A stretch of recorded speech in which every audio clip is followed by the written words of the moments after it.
Yo, what's up, everybody? It's your boy, Earth Angel, aka the Messiah. So, I got a story I want to share with y'all. So, like, yesterday, I was sitting at the red light, my nephew was behind me in his vehicle, and I was going to head to the gym, you know what I mean, to get a workout. I was going to take him with me, and, while I'm at the red light waiting, some guy comes around the back of my car and takes a big rock and then throw it at the back of my window, bust my window out, right? Well, as you can see, that my window is fixed. Don't remind the mess, because I do live in my car. Though, yeah. And, so everything, the window was shattered, man. Glass all over me, right? So I jump out of my car, you know what I mean? The first thing in my mind, like, man, what is the deal? You know what I mean? I wanted to, you know what I mean, to get violent. But it was a test. It was a test on my behalf. And God was testing me, like, you know what I mean, to see how much you learn, you know what I mean? Because all this time that you've been through, you know what I mean, you learned a lot, right? You know what I mean? You healed yourself. You changed yourself. You walking into the purpose of me, you know what I mean? Because like Jesus said, God forgive them because they do not know what they do.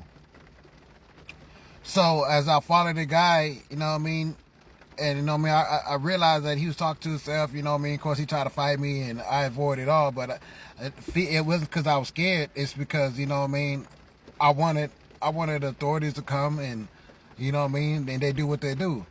So I followed the guy until the cops came and whatever. You know what I mean. Unfortunately, he did not go to jail, but they say that after everything is said and done, then you know what I mean, he would have a warrant out for his arrest.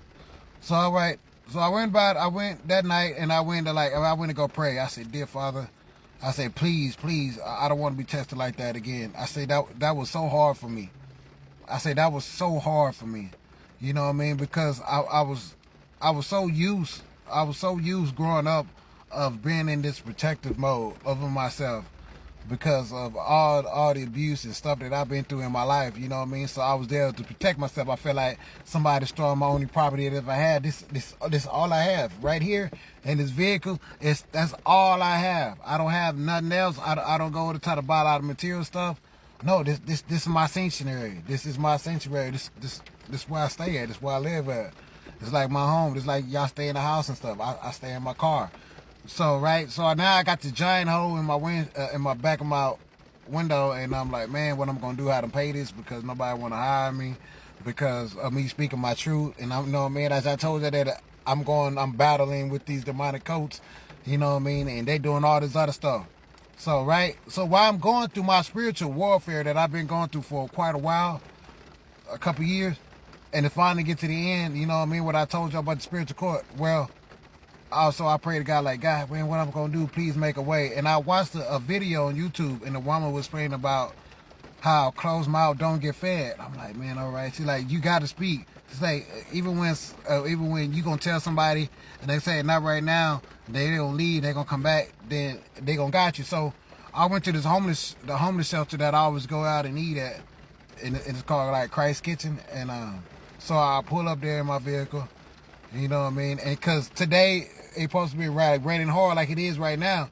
And like, so I'm like, man, I didn't know what I'm going to do. So I went in there, and I talked, and I ate, and I talked to this lady. I said, ma'am, can I talk to you right quick? It's because she was talking to somebody else. And she like, sure. She's like, what is it? I said, man, I want to know if you have to help with some assistance and stuff. So like, so what kind of assistance do you help? I said, well, yesterday, some guy busted out my window, you know what I mean? Some homeless guy. I guess he wasn't all there, and I have no money to pay for my vehicle to get it fixed. You know what I mean? And she's like, man, back windows, that's a lot of money. I say, yeah, I know, but there's some people that said that they got a window for me.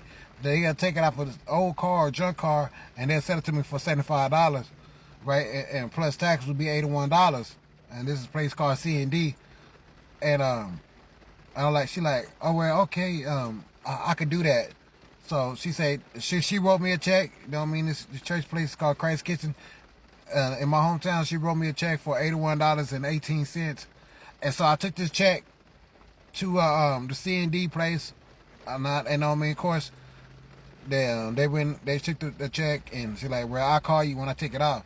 So on the way there out, and there was a guy named LT. He does his own private business with windshields and replacement.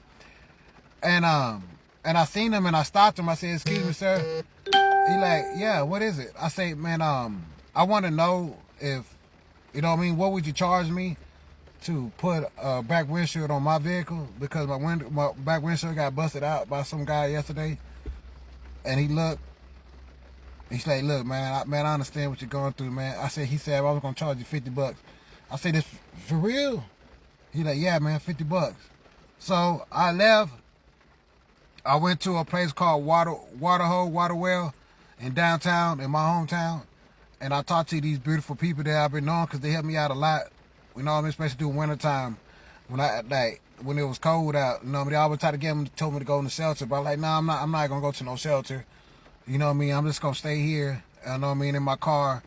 Even at that time it wasn't running, but I felt like I was safe there. And so cause she the one who told me to go to C&D. So like, man, I got God putting it in my heart to tell you right now to go to C&D, man. I'm pretty sure they probably have like a window, something you could buy for yourself.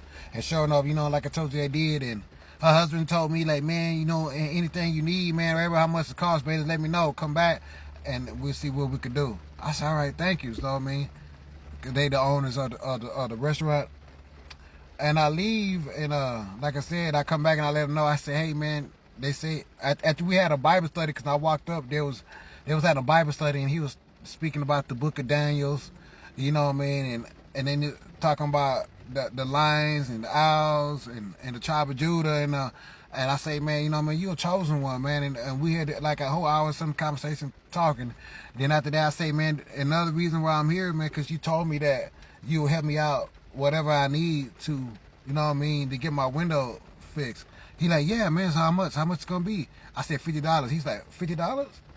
I like, "Yeah." He said, $50. I said, "Yeah, man." I said, $50, man. That's all I need to get it installed. And he's like, "Man, I thought it was gonna be more than that, because I thought I was gonna have to pay a little more. I wasn't tripping about paying for it, because I wanted to help you out." And I was like, "Yeah, man." He's like, "Man," and I explained to him, like, "Man, that's a blessing, man." Because, like, I went up there, I needed a windshield.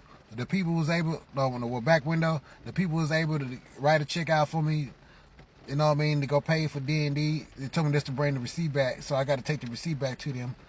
And all that played out, and the guy was there that do the window installment, and was $50, because the other people wanted to charge me $150, and I wouldn't, and they had to take my car for the whole day, and I won't have no place to stay at for the night. Of course, it's gonna be raining for damn near a week. And I'm like, man, what I'm gonna do? And of course, I prayed like I always do. I'm a prayer warrior, and I prayed, and God made a way. So what I'm basing today is that don't matter what you might be facing or what you're going through, I pray. If you walking according to the scriptures, and you following the 10 Commandments, and you treating others how you want to be treated, God's gonna make a way. God loves you. God loves you so much, and He wants you to put Him first. Put Him first in life. Like me, I'm a living testimony, man. I might don't have everything like everybody else do, but I'm rich in spirit. I might don't have a lot of material wealth, but I got spiritual wealth. And I'm thankful that God was here for me. And I'm so thankful for that. And all I'm saying is, man, no matter what you're going through or what you're facing in life, just always keep your faith in God. It's just like I explained to y'all in the other post about the book of Job. Job lost everything, man. Everything, family, car, house, and his wife like, "Man, won't you just curse God, man? Well, God don't care about you. Look where it is." He's like, no. That's my Father. That's my God. I will never turn my back. He gave me everything, and if He took it, it's for a reason, and it's not for me to question God's authority. Wherever God say He want for me, that's what I'm gonna receive. And I kept my faith in God. And you should keep your faith in God too, no matter what you're going through. So keep being the voice for those who can't speak for themselves. Teach them. Show them your testimony. You lead a horse of water, but you can't drink. But hoping that somewhere in their heart, they'll find peace and love and light, because love is the strongest frequency in the world. Y'all already know what it is. It's your boy, Earth Angel.